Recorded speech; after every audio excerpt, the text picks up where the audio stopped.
ఓం గురుర్బ్రహ్మ గురుర్విష్ణు గురుర్దేవో మహేశ్వర గురు సాక్షాత్ పరబ్రహ్మ తస్మై శ్రీ గురువే నమః.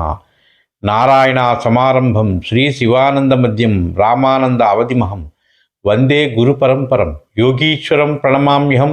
శ్రీ రామానంద మహామతిం యోగాభ్యాసం సమారంభే మోక్ష సామ్రాజ్యదాయిను. ఓం శ్రీ గురుభ్యో నమః. ఓం శ్రీ అంతర్ముఖానందాయ నమః. జగత్తు మిథ్య, బ్రహ్మ సత్యం. బ్రహ్మ సత్యమని, జగత్తు మిథ్యని ప్రపంచంలో అనేక రకాల యోధులు, మేధావులు, యోగులు ప్రవచిస్తున్నారు. అందరూ వారి వారి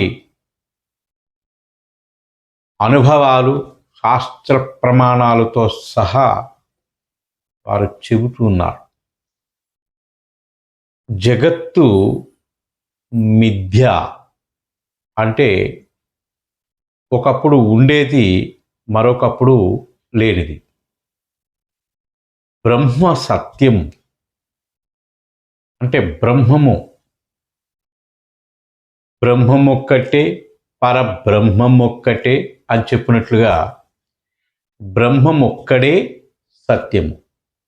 అంటే జగత్తు అనగా దేహము, దేహేంద్రియాలు, సమస్త కూటమి అంతా కలిపితే ఇది ఒక జగత్తు. అంటే ఈ జీవుడికి, ఈ క్షేత్రములో, ఈ శరీరంలో ఉండేటువంటి జీవుడికి ఇది ఒక జగత్తు. ఈ జగత్తులో నివసించేటువంటి జీవుడు అంతర్ముఖము యోగము ద్వారా అయినప్పుడు, అంతర్ముఖమైనప్పుడు సాక్షాత్కారం అని అంటున్నాం. ఏం సాక్షాత్కారము? బ్రహ్మ సాక్షాత్కారం. అసలు ఉన్నదే బ్రహ్మము. ఇక్కడ సాక్షాత్కారమైనది మళ్ళీ ఇంకొకటి కొత్తగా అక్కడ లేదు.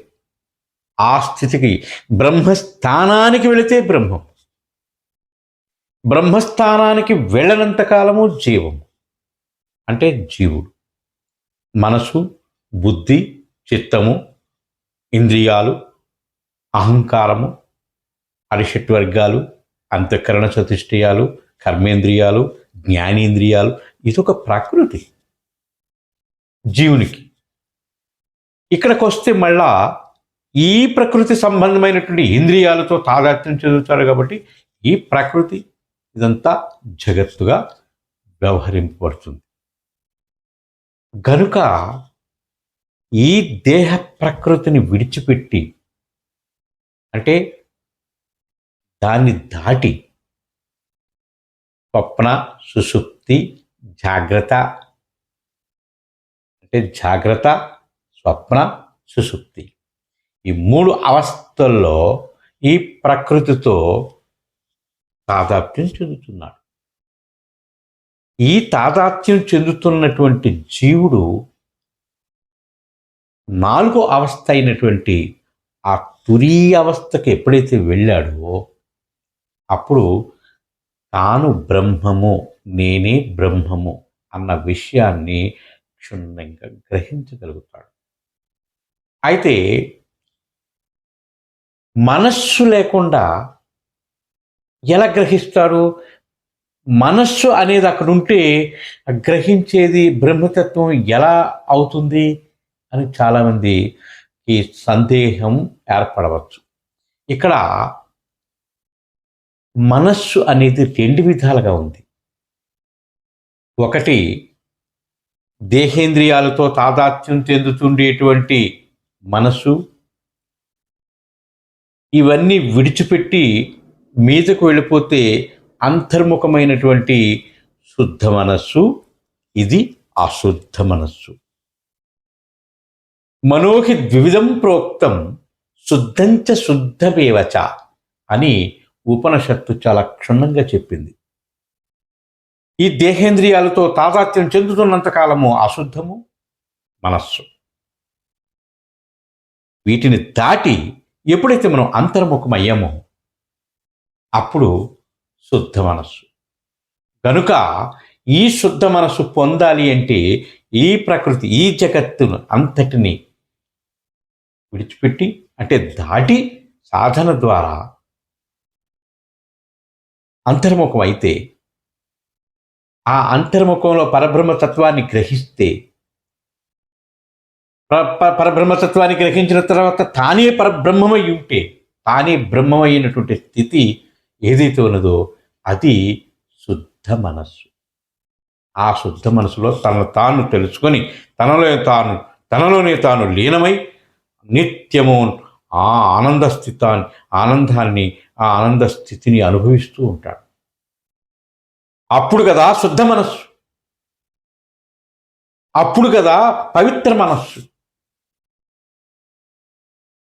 అంతేగాని నేను శుద్ధమైపోయాను, నాకు అన్నీ తెలిసిపోయినాయి, నేను అన్ని గ్రహించగలిగాను, నేనేమి చేయనవసరం లేదు,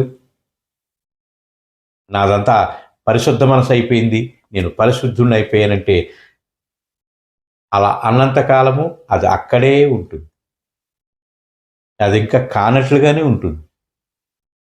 గనుక ఎప్పుడైతే ఈ అశుద్ధ మనసు పరిశుద్ధమైందో అప్పుడు పరతత్వాన్ని పొందుతాడు. దాన్నే పరలోకరాజ్యం అని గోల్పెత్తి నెత్తుకుంటున్నారు. చూసారా, ఇంత నిగూఢమైనటువంటి విషయం దాని వెనక దాగుంది. కనుక నీవు ఈ దేహం అనేటువంటి ప్రకృతిని, ఈ జగత్తుని విడిచిపెట్టి ఎప్పుడైతే ఆ ఇంద్రియాలన్నింటినీ దాటి మీదకు వెళ్ళిపోతావో అప్పుడు నీవే ఆ పరబ్రహ్మస్వరూపానివి. శివోహం శివోహం శివోహం, శివం ప్లస్ హం, నేనే ఆ స్థితి పొంది ఉన్నాను, అక్కడికి వెళితే ఆ పదార్థం నేనై ఉన్నాను అని నీకు క్షుణ్ణంగా అర్థమవుతుంది, నీకే తెలియబడుతుంది. ఓం శ్రీ గురుభ్యో నమః.